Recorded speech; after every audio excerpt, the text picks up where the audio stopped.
As far as psychological thriller movies go, Netflix is the place to be. The streaming service has been at the top of its game, releasing original films with jaw-dropping twists and chilling storylines, as well as keeping its library stocked with classics. That's why we're highlighting the platform's most underrated thriller movies that might have slipped your radar the first or second time around.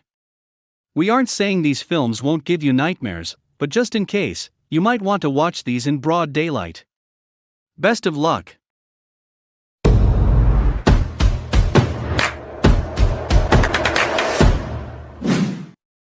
Number 10. The Last Thing He Wanted. Starring Annie Hathaway and Ben Affleck.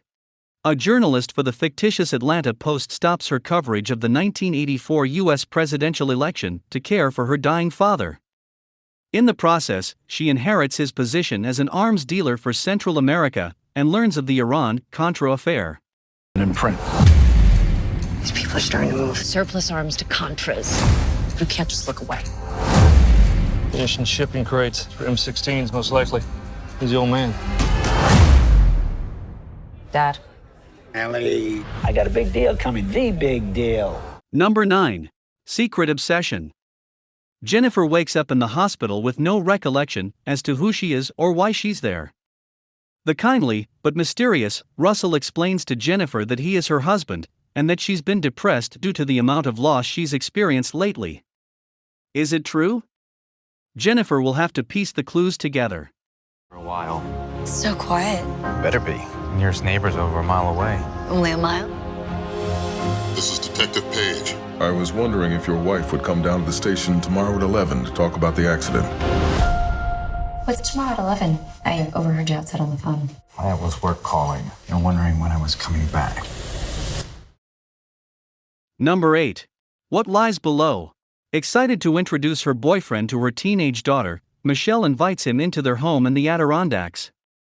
Libby tries to ignore how his hand lingers on her body for too long and the suspicious science lab he set up in their basement, but everything comes to a head when Libby confronts John's odd sleepwalking habits. Be warned that this is a wild ride. That you're okay with this. I'm happy for you guys.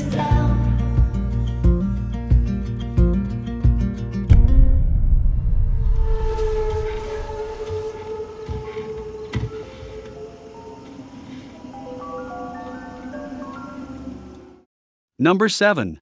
Sightless. Violinist Ellen Ashland must rely on those around her for support after a near-fatal attack leaves her blind. When a caregiver comes into the mix, things seem to improve, but then the flashbacks begin. A neighbor tells her to trust no one, and she literally can't see who's a friend or foe. Her attacker is still out there and possibly in the apartment next door. Perception won't always be reality. What color is she? Baby blue. Let yourself adjust to your new world. I graduated top of my nursing class. I'm the Ferrari of personal care. Your eyes won't ever be what they were, but once the rest of you heals, you won't need them to.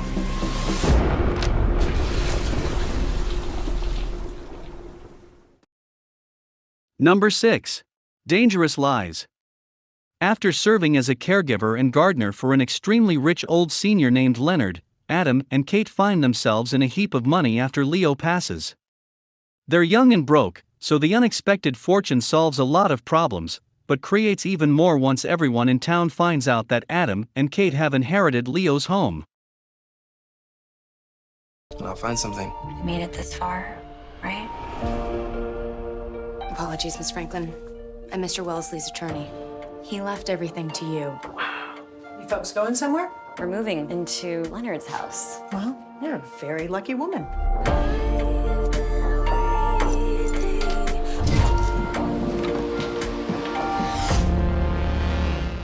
Number 5. The Whole Truth. Starring Keanu Reeves. Part courtroom drama, part murder mystery, The Whole Truth picks up with a young man on trial for killing his wealthy father. Keanu Reeves plays the attorney tasked with defending him, despite the fact that everyone in the town thinks the case is relatively open and shut. Print on the knife.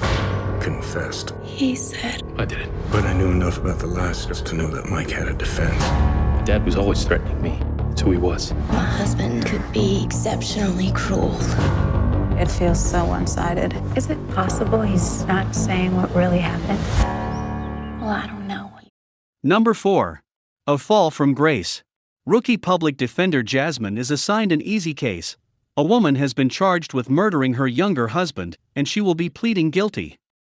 However, as Jasmine spends more time with this woman Grace and hears her version, things aren't adding up. Divorced. I want to love somebody, I want to be loved. You need to get the hell out of this house and meet somebody. Get the CDs in the right light. And the best lighting in the room is right here.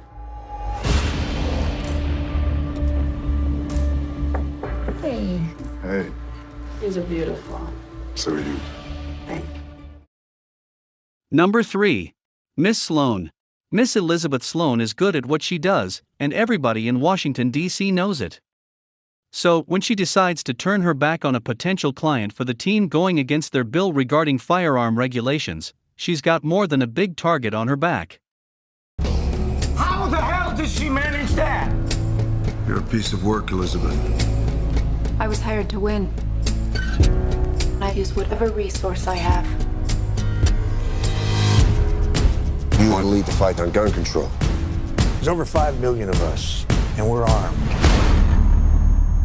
Start an inquisition. Number 2. Good time.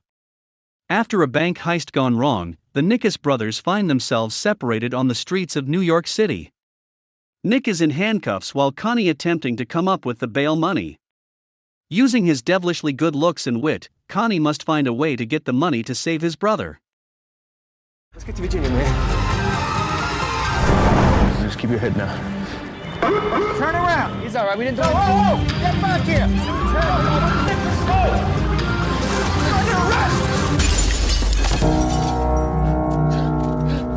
So I told you about my brother, yeah? Something happened. I don't know exactly what. He's been arrested. Number 1. The Killing of a Sacred Deer. The Killing of a Sacred Deer, though critically acclaimed, might be underrated simply because it's a tough watch. Colin Farrell plays Stephen, an accomplished surgeon who befriends a young man. Though he doesn't know it at the time, the teen has a connection to Stephen that will affect his entire family forever. Quite some time. His father was a patient of mine. I wanted to say one more thing. I'm really sorry about Bob. It's nothing serious. No, it is. They will all get sick and die. Bob will die, Kim will die, your wife will die. Understand? No, I don't. My mom's attracted to you. She's got a great body. He's got issues, serious psychological issues.